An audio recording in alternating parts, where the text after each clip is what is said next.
안녕하세요. 미북이입니다. 이번 주 증시는 잭슨홀 미팅을 포함한 중요 이벤트들을 앞두고 약한 경제 데이터와 에너지 가격 이슈 등으로 인해 하락하고 있습니다.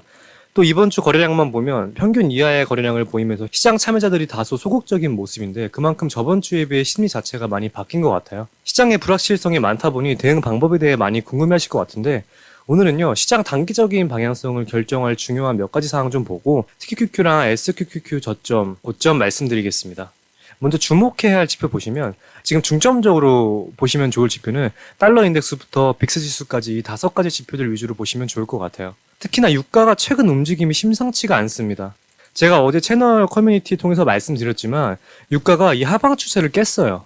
스토캐스틱도 보시면 상승하고 있고요. 천년가스나 10년물 금리 달러는 이미 상승 추세에서 움직이고 있었지만 유가만큼은 그동안 하방 추세를 유지하면서 인플레이션 피크아웃에 힘을 실어주고 있었습니다. 그게 증시 상승 동력이 됐던 거고요. 근데 유가가 추세를 깼다는 건 다시 인플레이션 이슈가 재조명되면서 증시 하방 압력을 크게 높일 수 있다는 걸 의미해요. 그래서 이 유가 추세 전환이 주는 의미가 크다고 볼 수 있습니다. 이 5가지 지표 모두 증시와 디커플링으로 움직이는 경향이 있고 시장 방향성에 굉장히 큰 영향을 끼치기 때문에 꼭 집중해서 보시길 바랍니다. 그리고 추가적으로 반도체 관련 투자하신다면 원자재 중에서 구리도 같이 보시는 게 좋습니다. 그건 반도체 지수와 커플링으로 움직인다고 보시면 돼요. 이제 이번 주 남은 이벤트 한번 볼게요.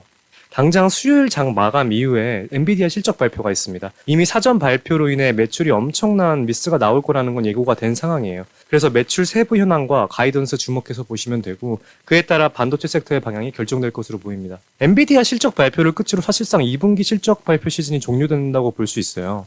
이번 2분기 실적 발표의 대체적인 흐름은 실적에 대해서 좀 관대한 편인데 현재 시장 모멘텀이 다시 하방 쪽으로 쏠리고 있기 때문에 엔비디아 실적을 지금과는 다르게 해석할 여지가 존재합니다. 엔비디아가 어떤 마침표를 찍을 것인지 그리고 시장 해석 여부가 어떻게 될지 지켜보겠습니다. 목요일에는 2분기 GDP와 잭슨홀 미팅이 예정되어 있는데 이 잭슨홀 미팅이 굉장히 중요해요. 목요일부터 토요일까지 3일 동안 진행하고요. 쉽게 말해서 연방준비은행이 매년 8월 미국 중서부의 잭슨홀이라는 지역에서 하는 경제정책 심포지엄이에요. 1978년부터 진행하고 있고 주요 선진국의 중앙은행 총재를 포함하여 재무장관이나 경제학자 등이 참석하고 금융시장과 여러 경제 정책에 대해 논의합니다. 당연히 세계 경제의 큰 흐름이 결정될 수 있는 중요한 이벤트예요. 이건 여담이지만 2008년 금융위기 이후에 하락하던 주가를 잭슨홀 미팅에서 미국 연준 의장이 양적 완화 가능성을 언급하면서 주가가 크게 반등했습니다. 여기서 나오는 이견과 결과가 시장의 방향성과 굉장히 밀접한 관계에 있기 때문에 그냥 지나쳐서는 안 돼요. 특히나 두 번째 날 그러니까 금요일 밤 11시에 파월 의장의 연설이 예정되어 있어요. 잭슨홀 미팅 기간 중 가장 주목해야 되지 않나 싶은데 인플레이션 관련 발언이나 금리 인상 발언 등 말 한마디 한마디에 무게감이 상당할 것으로 보여요. 연준의 입장을 간접적으로 확인할 수 있으니까 꼭 모니터링 하시길 바랍니다. 또 금요일에 발표하는 데이터들도 같이 모니터링 하면서 대응하셔야 됩니다.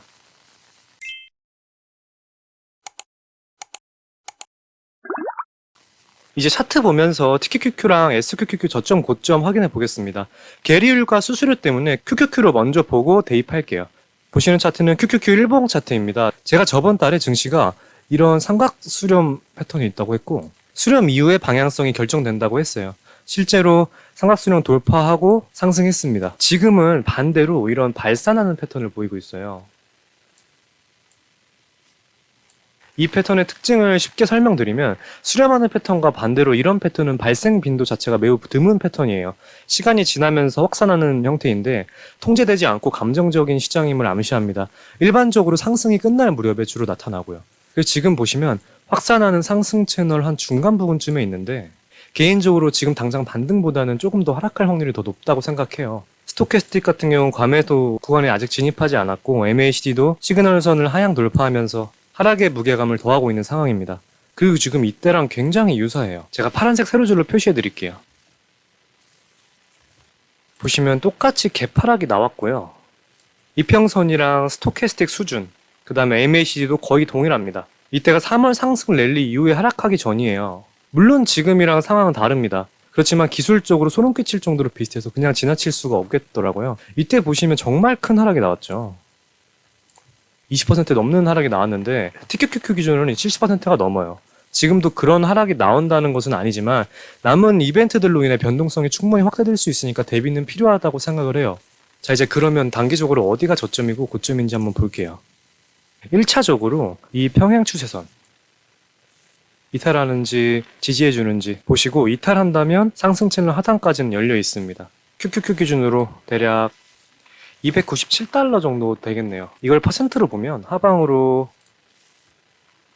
한 5% 정도 열려 있는 거고 반대로 상방으로는 12% 정도 볼 수 있습니다. 이걸 TQQQ에 먼저 대입해 보면 3배니까 하방으로는 15%, 반대로 상방으로는 36%입니다.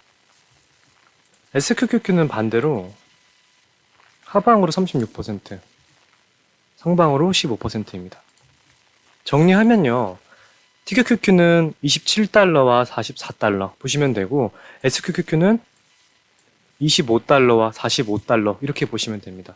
지금 시장이 단기적인 하락 추세에서 움직이고 있다는 점 인지하시고 중요 라인에서 지지해주는지를 중점적으로 보시면서 리스크 관리 진행해 주시면 좋을 것 같습니다.